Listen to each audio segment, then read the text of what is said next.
What is up, world? Thank you for tuning into another episode of Wheez World. Today we're going to be going over the top 5 most slept on or underrated sneakers in my collection.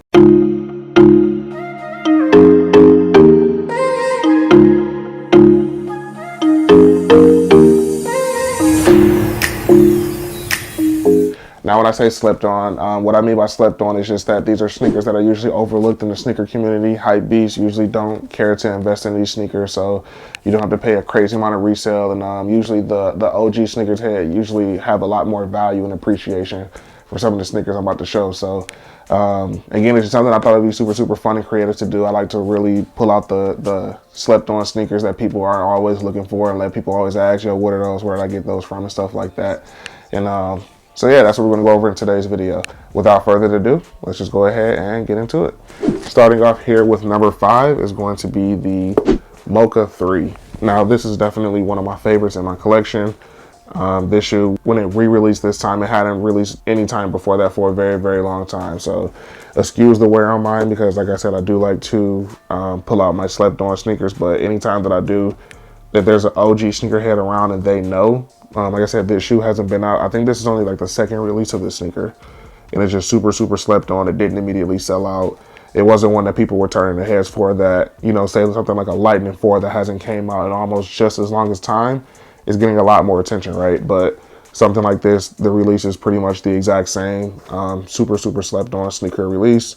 Back in high school and stuff like that, I wasn't able to get my hands on a good pair or a pair that were able to hold up to the wear. So shout out to Jordan brand for re-releasing these so I could finally get my hands on a pair. So starting off with the collection, number 5 of the most slept on in my collection.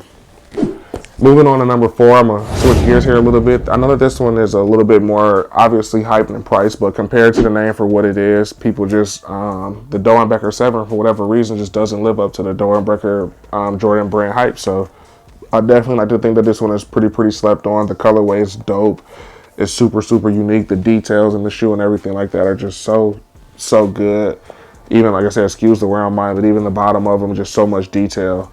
I was able to pick these up on a visit that I had to New York for like $300, which, you know, back then for a Dawnbreaker, that was like really good. Now that's great for a Dawnbreaker with the way the shoe prices are, but I just think that this is one that's super slept on. The colorways blend and look really well together. The detail looks really good. And people sleep on it when it comes to Dawnbreakers. Maybe it's because of the Retro 7 silhouette. But I think that this kid knew something they were doing here with this one. I think it looks really good. The colors, the gold pops. It hits in the right places. I like the shoelace badge there. I like the gold, how the colors are on the back. I just think that this is one that a lot of people slept on. If you can get your hands on this one for a good price, I say definitely do. Because some people just don't know the value that they have in their hand. And that's how I was able to get my hands on this pair. So, yeah, number 4 is going to be the Retro 7 Dawnbreaker. Moving on to number 3, just keeping it moving, no pun intended. We've got the Retro 3 Animal Instinct 1.0s. Now, this colorway, super slept on. I think this was like an outlet shoe or something like that. I was the one who jumped on it and got it at retail, you know, thinking that I was able to hit a lick, but I don't know why you guys slept on this one. I don't know what you guys are doing out there. This is definitely one of the dopest Jordan brand original looking releases in a long time. Now, when I say original, obviously it copies from the Atmos colorway, but I think they did a really good job here incorporating on a Jordan brand 3 that usually has elephant print and putting it with some different type of patterns and designs from different animals. The pony hair feels really good. The inside feels really good. It feels like a premium sneaker, and I think that's why they had a little bit of that extended price tag on there, but definitely think it's worth the money. Anytime I wear these out, I turn heads and people swear I paid hundreds of dollars for the shoe, and I paid retail. But people sleep on these, probably get them cheaper than that, obviously. But the Animal 2.0s, Animal Instinct 2.0s, I am not a huge fan of. I think they definitely should have left good enough alone here with the 1.0s. But yeah, this is just an overall really dope sneaker. I love to wear it. I love when people ask me questions about it, and come to find out this wasn't really that hard of a sneaker to get. So if you can get your hands on this one, strongly advised to. I try to keep mine clean so I don't have to, but they're pretty durable, pretty good, and it feels like an overall pretty premium sneaker. So Animal Instinct 1.0's number 3 in my collection, no pun intended. Next sneaker is something pretty similar. I don't want you guys to think I'm like a super crazy fan of pony hair or anything like that, but this is just another sneaker that I thought was super slept on. I may be a little bit biased because obviously if you guys watched the other video, I am a Jordan 6 infrared fan, and although this has the same color blocking, obviously with a different color, this being the Concord purple, it still just looks really good. And I think that Jordan Brand did a really good deal with the pony hairs on the shoe. They did a really good quality there. Also, if you can say the snakeskin kind of like print, that looks really good with the Lakers Mamba Mentality jersey. Don't steal my look. And we got the 3M on the inside, Nike Air on the back. It's just the overall really good looking sneaker. Super dope. One of my favorite ones to wear and pull out. And yeah, I'm not sure why you guys let this one go to outlet either. Maybe some of the other releases that came out around this time were a little bit hotter. I think this is on an all-star release, but this was definitely one of the best releases that year. So Jordan Brand 6, Jordan Social Status 6s, number 2. And coming up into number 1. So before I get into my number 1 shoe, I just want to kind of like preface this here a little bit. Now, the real sneaker heads are going to know, like, this is a sneaker that you have to have in your collection. And when I show it, it's going to be so super obvious. And I actually just checked the price of the sneaker before I made this video, and I think the price is finally starting to kind of like live up to the hype, and people are starting to kind of realize it, but still goes on my list for being one of the most underrated sneakers, most slept on sneakers. I'm gonna give you guys 5 seconds to go ahead and try to guess what it is before I get into it. Leave your guess in the comments. We got 5 seconds. Leave a like while you're at it. Subscribe. Did you get it? Did you guess it? Because if so, the Jordan 14 Final Shot.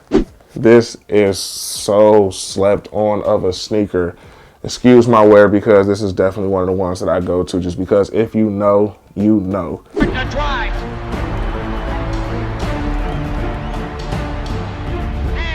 Fires. Yes! The Bulls lead 87-86. Michael Jordan with 45 points. I think that people really started to appreciate this one. The price probably picked up after the Jordan documentary came out, once people really realized what was going on with this sneaker. But I have no idea how you guys let the shoe sit for that long. This is almost iconic as the Jordan 1. This is the shoe that Jordan hit his final shot of his championship career in, back when he was in Chicago, over the Utah Jazz. The final shot 14, they say it's the shot heard around the world, and it's just it's a super comfortable shoe. Obviously when Jordan was later in his career, so comfort was super important. Really good basketball shoe, and I think the design, the sleek, this is probably one of the last good looking number Jordans for a really long time. And it's just, like I said, the last one you really got to have to complete that collection. 1 through 14, you got to go through the whole career, and why not have the colorway of the one he actually hit the final shot in? And when this came out, it sat for days, weeks. I was so confused. It sat for so long. I was able to get a 12.5. You can't ever get a 12.5. But these sat for so long, I was able to get a 12.5, and I've been loving them ever since. Shout out to everyone that slept on this sneaker. Like I said, since the documentary came out, I think that people started to really realize what was going on with the sneaker and how iconic it really is in history. And the price is now almost up to like $300-400 in some sizes. So people are finally starting to get the hype, if not of the rest of the colorways, at least of this one particular Final Shot 14, the one he really ended that championship career in before he became fat jump shot shooting Jordan. But this is the one that he ended the dominance in, and I think that this is one you have to have in your collection if you're a fan of the game, if you're a fan of the sneakers because of the game, and you love retro ones. Then you almost got to have the same amount of love for retro 14s. And I think that people love the retro 1 hype, and they overlook the retro 14 hype. And I get why, right? It's a completely different shoe, and I get it's a whole different spectrum of his career. But if you go love where it started, you got to love where it ended. And if you want to collect, you got to collect from A to Z.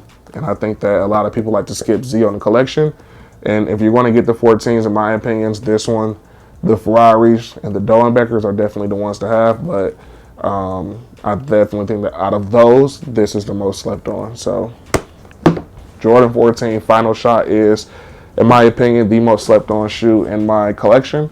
Let me know if you guys agree or disagree either with this shoe or with any other one of my collection. While you guys are at it, make sure to leave a like, subscribe. Thank you so much for seeing us through, and see you in the next video.